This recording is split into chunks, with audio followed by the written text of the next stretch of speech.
Welcome back, deep divers. Ready for another mind-bending exploration? Always up for a challenge. Excellent, because today we're tackling a question that's puzzled philosophers for centuries. What if everything we see around us, everything we experience, is just an illusion? Whoa, jumping right into the deep end today. That's how we roll on the deep dive. And trust me, this topic is a real doozy. We're diving into the world of Parmenides, a pre-Socratic philosopher from ancient Greece who wasn't afraid to shake things up. Pre-Socratic. Yeah. We're talking way, way back. What made this Parmenides guy so groundbreaking? Well, hold on to your hats, because Parmenides claimed that change itself is an illusion. Yeah, you heard that right. He believed that everything in the universe is actually one unchanging, eternal being. Okay, I'm already lost.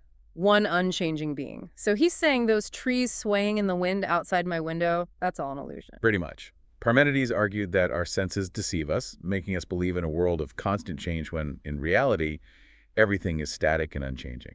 Okay, I definitely need more information. Who was this guy? And what led him to these radical conclusions? Let's rewind back to ancient Greece, around 515 BCE. Parmenides was born in Elea, a Greek colony in southern Italy. He's considered the founder of the Eleatic school of philosophy, a group known for their focus on logic and reason.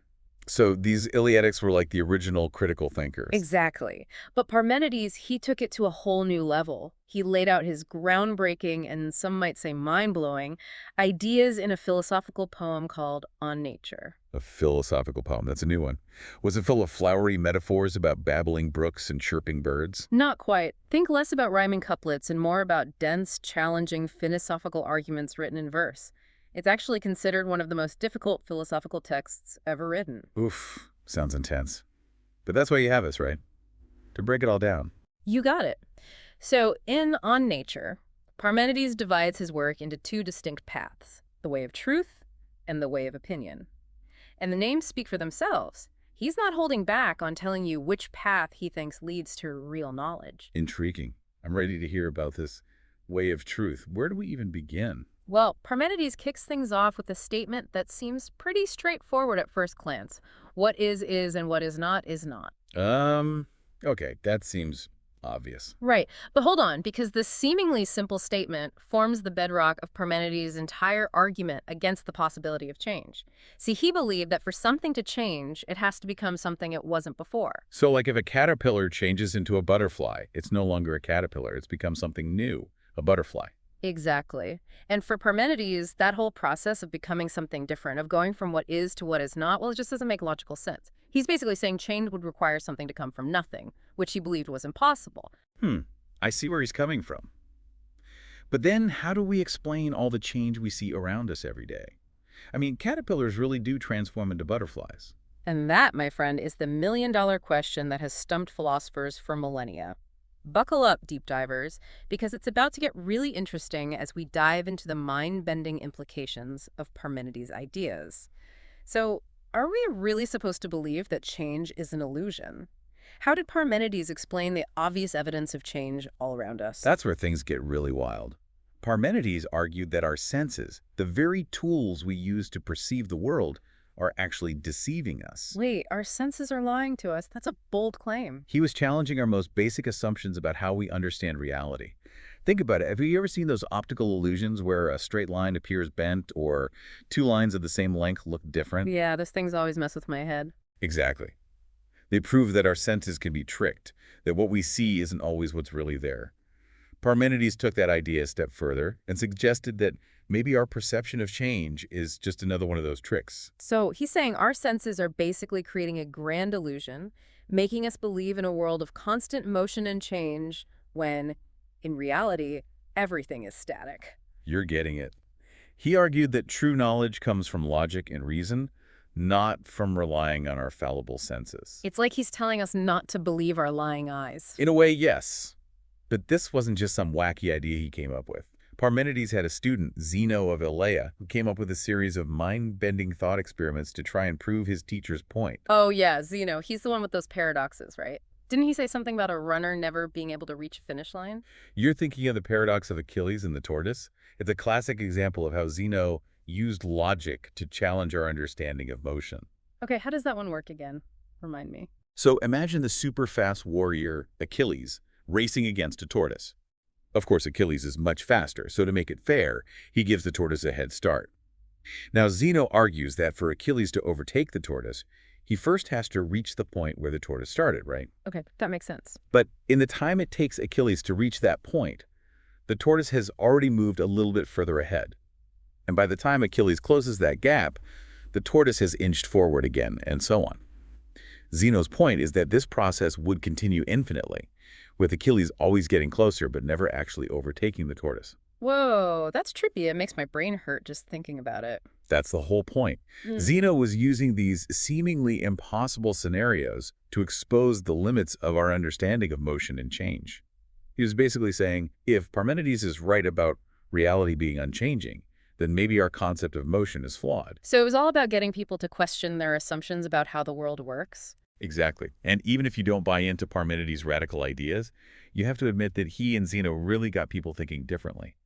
They sparked a debate about the nature of reality that continues to this day.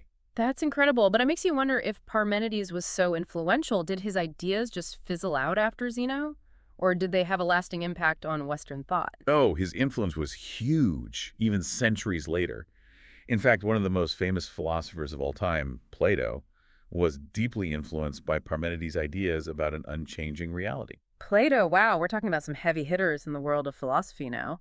How did Plato connect with Parmenides' ideas? Well, remember how Parmenides believed in one unchanging being that makes up all of reality? Right, that whole what is thing. Precisely.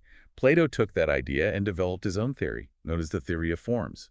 And this theory became a cornerstone of Western philosophy. The theory of forms. Okay, sounds a little abstract. Break it down for us. What are these forms? Imagine like a blueprint. Yeah, like a perfect, unchanging blueprint. But instead of for a building, it's for everything in the universe. Yeah. Every object, every idea. So there's a blueprint for a tree, a house, even like justice and beauty. Exactly. And those blueprints, those are the forms. Plato said they exist on a different level of reality, a higher plane that our senses can't grasp directly. Okay, I'm starting to see how this ties back to Parmenides. Both of them are saying there's this deeper reality hidden beneath what we normally see, right? You got it. Remember how Parmenides talked about the one unchanging being? Well, Plato's forms, they're kind of like individual expressions of that being. They're eternal, they never change, and they represent the true essence of everything. So when I see a beautiful sunset, Plato would say, I'm not really seeing true beauty, just a reflection of it, a shadow of the real form of beauty. Exactly.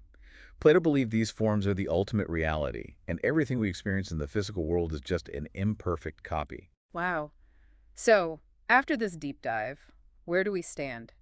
Should we just accept that everything's an illusion and our senses are unreliable? That's kind of a bleak thought. Well, it's not necessarily about accepting every single one of Parmenides' ideas as absolute truth. What's important is that he makes us question, to challenge our assumptions about reality. That's true. We go through life taking it for granted that we know what's real, what's true. But Parmenides and Zeno, they remind us it's not always that simple. Our senses can be tricked, and the nature of reality is more complex than it seems. Exactly. And you know what's even wilder? Some of the ideas that Parmenides was wrestling with thousands of years ago, well, they're popping up again in modern physics. Quantum mechanics, with its particles existing in multiple states at once, that's not too far off from what Parmenides was suggesting about the limitations of our perception. Wow, that's mind-blowing. It's like he was onto something all those centuries ago. He certainly was a visionary thinker.